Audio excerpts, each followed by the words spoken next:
최근에 난 판결 이야기인데요. 네. 우리가 그 주택 임차인의 네. 갱신 요구권 관련해서 네. 그러니까 실거주, 임대인의 실거주 그 부분에 관해서 입증 책임이 어느 정도까지 돼야 되는가라고 하는 그런 대법원 판결이 나왔습니다. 기사에서 봤습니다. 네. 네. 네. 그래서 이제 그 판결이 굉장히 사회적으로 이제 주목을 받고 있고. 그렇죠.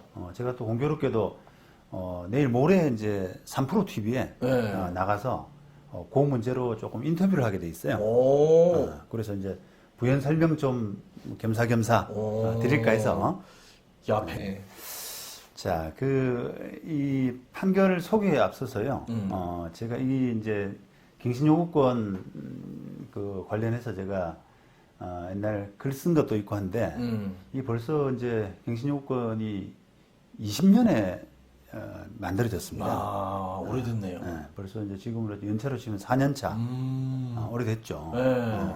그래서 그때부터 이제 제가 그 법이 나오자마자 이거 그 입증 책임이 어떻게 될까 좀 궁금해진다라고 해서 관련 글을 쓴 내용도 있는데 자 일단 법 자체가 이 6조 주택임대차보호법 6조 3에 있는데요. 그 임대인은 임차인이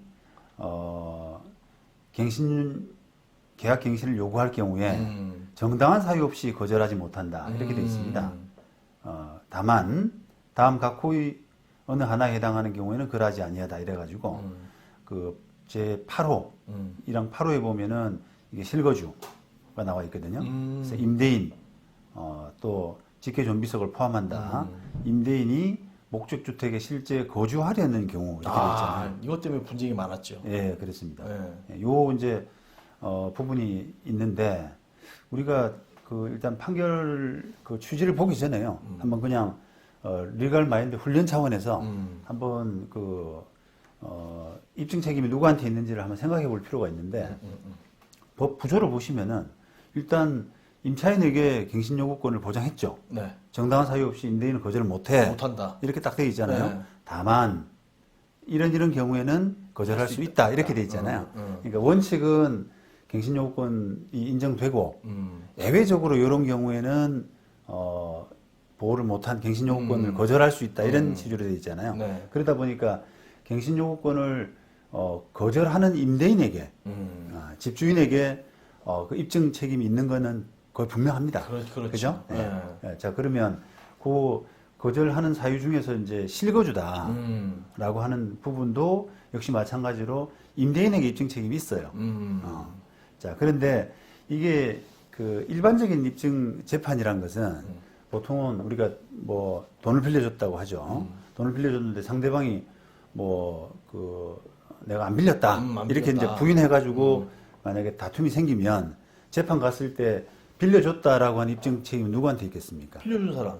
그렇죠. 빌려준 사람한테 있겠죠. 네. 그러면 이제 그걸 입증하기 위해 가지고 차용증 같은 것도 내고 통장 거래 내역도 내고 이렇게 하지 않습니까?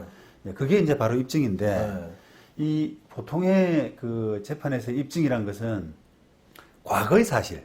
내가 돈을 빌려줬으면은 그게 재판하는 기준으로 봐서는 과거의 사실이잖아요.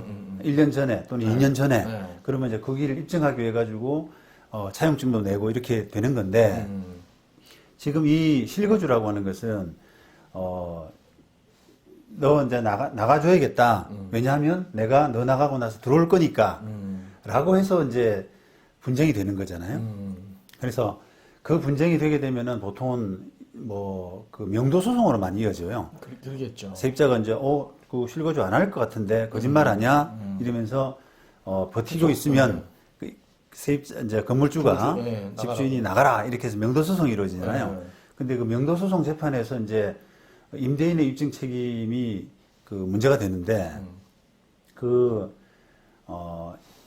과거에 어떤 돈 빌려준 것처럼 증거가 명백하지가 않죠. 내가 나중에 들어올 거야. 이렇게 되는 구조니까, 증거가 좀 일반 재판하고 다른 거예요. 그래서 이제 논쟁이 되는 겁니다. 이 지금 대법원 판결 나온 요 판결의 1, 2심 같은 경우도 그냥 명도 사건에서 임대인이 나 들어가 살 거야라고 하는 어느 정도의 그냥 주장만 하는 그런 정도만 가지고도 나가줘야 돼.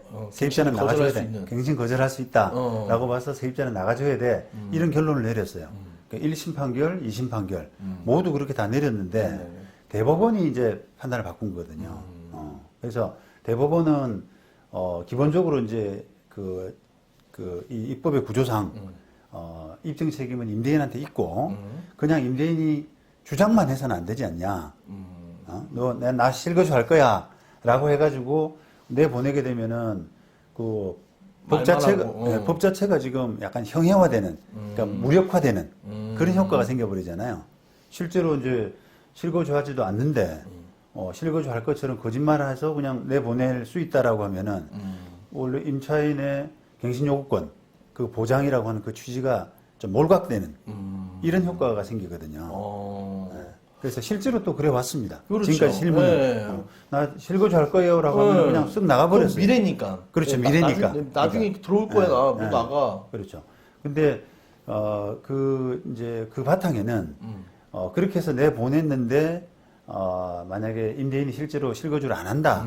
다른 사람을 세를 넣는다든지 해서 실거주를 안 한다라고 하면 손해배상으로 손해배상으로 이제 하면 되지 않느냐라고 하는 그런 좀 바탕이 깔려 있었거든요. 그러다 보니까 지금 1, 2심 판결처럼 그동안 대법원 판결이 나기 전에 실무 일반적인 패턴은 나간다니까 들어온다니까 나가죠. 그러니까 들어온다라고 하는 정도만 가지고 그게 이제 정말 거짓말이다라고 하는 부분이 딱 부러지게 드러나지 않으면 일단은 나가주고 나중에 손해배상으로 해결하세요. 진짜냐 아닌지 나중에 보면 알 거 아니야. 그렇죠.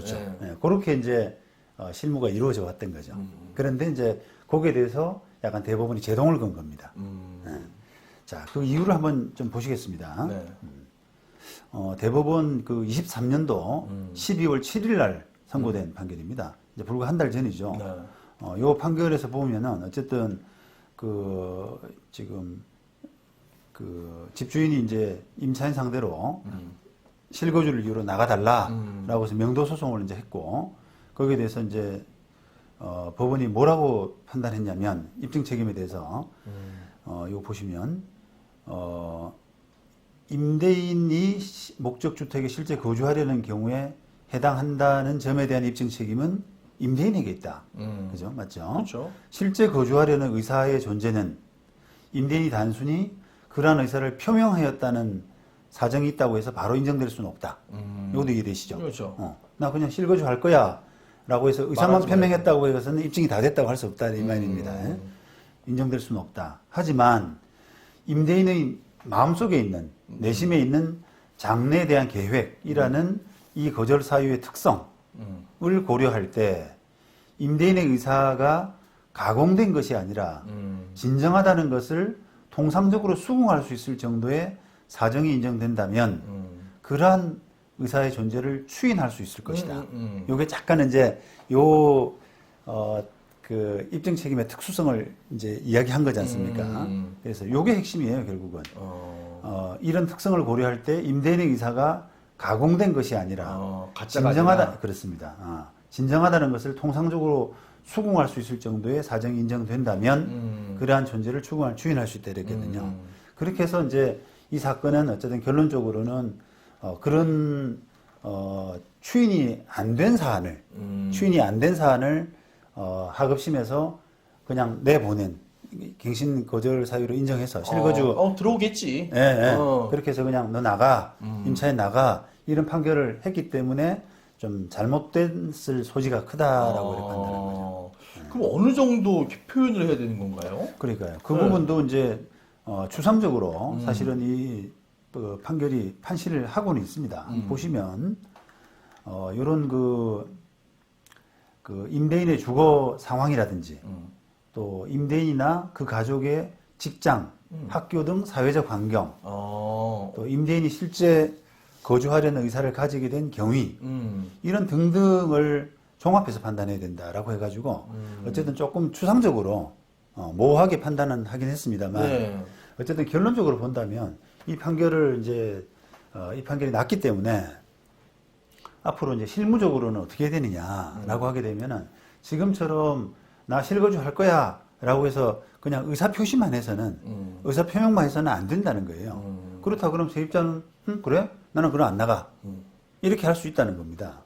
그러면 더 나아가서 이제 뭘 할 거냐라고 하게 되면 그 부분을 좀 납득시킬 수 있도록 세입자에게 납득시킬 수 있도록 뭐 내가 사정이 여러하니까 뭐 직장 문제로 이제 이사를 와야 되고 또는 세금 문제로 여기 들어와야 되고 요런 또는 뭐 내 아들이 이제 유학 갔다 와서 여기 들어와야 되고 그런 사정들을 조금 주장을 하고 입증을 더 하라는 겁니다. 구체적으로. 예, 예. 그래서 그냥 주장만 하지 말고요. 나 실거주 할 거야라고 거기에 그쳐서는 절대 안 되는 것이고 뭔가 추가적으로 뭔가 플러스 알파가 있어야 된다는 거예요. 근데 그게 이제 어느 정도 수긍할 만하다라고 하면은 인정해 주겠다는 겁니다. 대법원도. 그러니까 약간의 저는 법의 취지에 맞는 판단이라고 생각을 해요. 만약에 이제 기존의 하급심 판결대로 한다면 실거주 합니다라고 하게 되면 그냥 세입자는 예 이러면서 그냥 나가야 되거든요. 그 다음에 이제 지켜봐야 되는 거죠. 실제로 들어오나 안 들어오나. 근데 그렇게 되면은 이제 이게 4년 보장한다. 2+2라 그러잖아요. 그 4년 보장을 한다라고 하는 그런 법 취지가 좀 몰각될 가능성은 충분히 있다라고 생각을 합니다. 그렇죠. 그럼 예전에는 그 진짜 뭐 그런 타당한 이유 없이 나가라면 다 나갔네요. 그렇죠. 딱 뾰족하게 이게 거짓말하는 예를 들면 이제 말 바꾸기를 한다든지 지금 다른 세입자한테 넣으면 뭐 10억 더 받을 수 있는데 이런 이야기 하다가 그때 한참 올라갔을 때. 그렇죠, 그렇죠. 그렇게 하다가 갑자기 이제 그게 잘 설득이 안 되니까 나 실거주 할 거예요 이렇게 해버리면 그거는 조금 이게 거짓말 같은 느낌이 들잖아요. 그렇죠. 그런 경우 아니면은 보통의 세입자들은 그 소송이 무서워서 명도 소송을 당해야 되니까 무서워서 특별한 그게 없으면은 약간은 이제 의심을 하면서 나가는 거죠. 그렇죠. 그럴 수밖에 없었죠. 저번 한 작년만 하더라도 이런 소송이 또 많았잖아요. 이런 손해배상. 네. 예, 이게 나갔다가 네.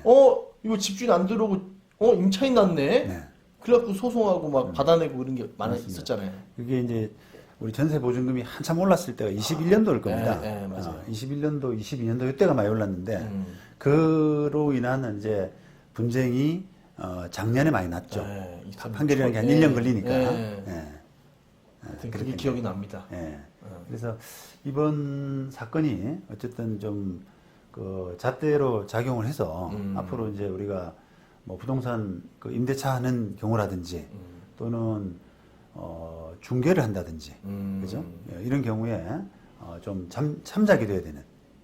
그러니까 어쨌든 이게 우리 그 주택 임대차의 특성상 뭔가 한 사람이 나가고 한 사람이 들어오고 맞물려 가지고 그렇죠. 이렇게 계속 이런 일이 일어나는데 그게 잘 안 되게 되면은 여러 이제 일들이 꼬이게 되거든요. 그렇죠. 그 이사 날짜만 바뀌어도 뭐 아예 막 꼬이잖아요. 그렇습니다. 일도 해야 되지.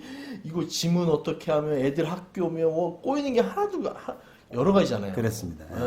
그래서 그런 이제 부분을 감안한다면 이런 부분에서 좀 이렇게 이제 집주인 입장이 더 뭐랄까요 좀 이렇게 철저해져야 된다.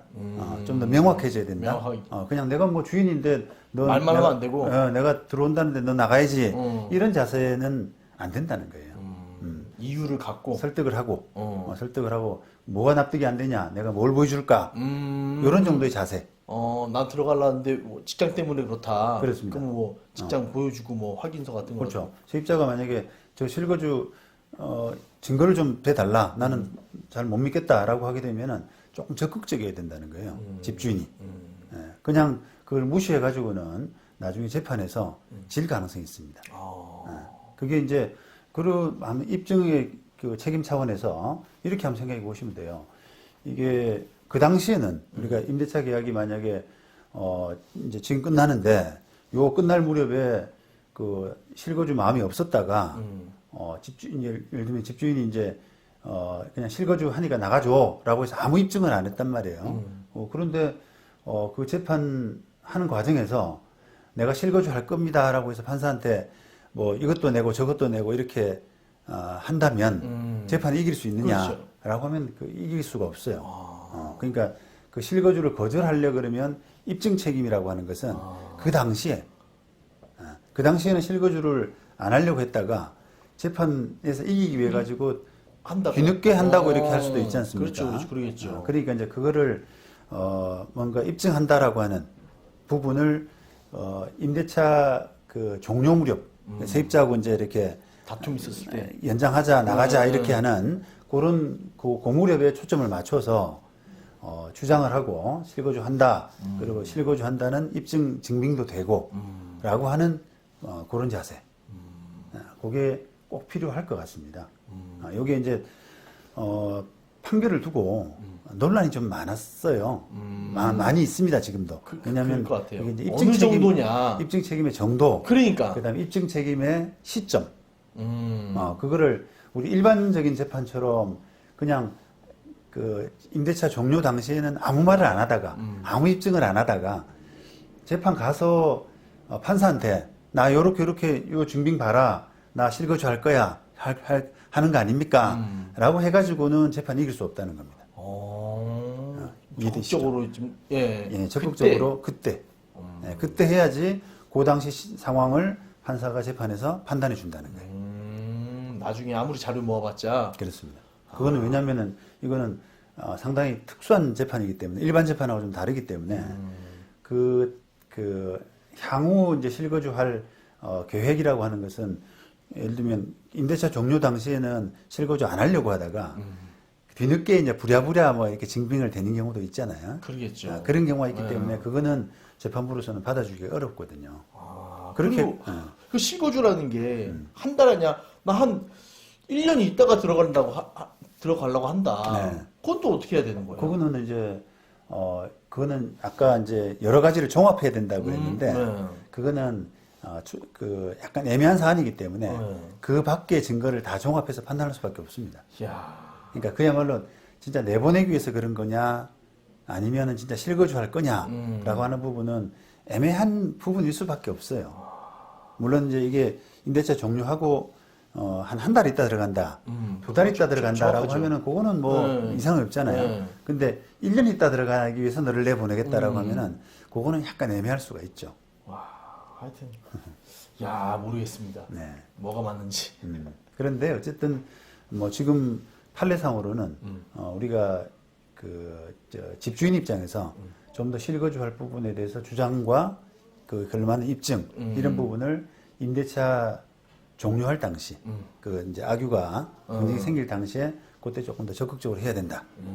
그거는 좀 분명한 것 같습니다. 네.